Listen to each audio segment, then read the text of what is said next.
Good morning. তো আমি জানি না আমার ভাগ্য কী করে, আমি কতটা ভাগ্য করে এসেছি, তার জন্য এরকম একটা হাজব্যান্ড পেয়েছি। দেখো এখন প্রায় 8টার মতো বেজে যাবে, ও দোকানে যাবে, তবুও দেখো আমার জন্য চা করে দিচ্ছে বিছানাতে। আজকে আমি বিছানাতেই চা খাচ্ছি, দেখতে পাচ্ছ। আমি এখন কিন্তু উঠিনি, মুখও ধুইনি। বলছে কি বর বলছে চা খাবে, আমি বলছি ঠিক আছে। কয় তাহলে ওঠো ব্রাশ করবো না, আমি আজকে ব্রেড টি খাবো। ঠিক আছে, ওদিকে কিন্তু ছেলের খাবারও বানিয়ে খাইয়ে দিচ্ছে, সকালের সমস্ত কাজ করে নিয়েছে।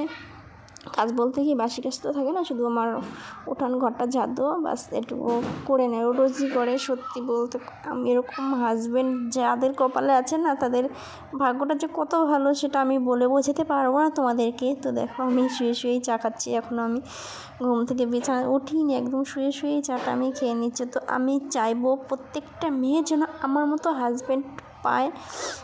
ঠিক আছে, যখন রাগ উঠে যায় তখন কিন্তু আমি অবশ্যই বলি তোমাকে বিয়ে করে আমার লাইফটা শেষ হয়ে গেছে। এটা হয়তো প্রত্যেকটা মেয়েই বলে, তাই না?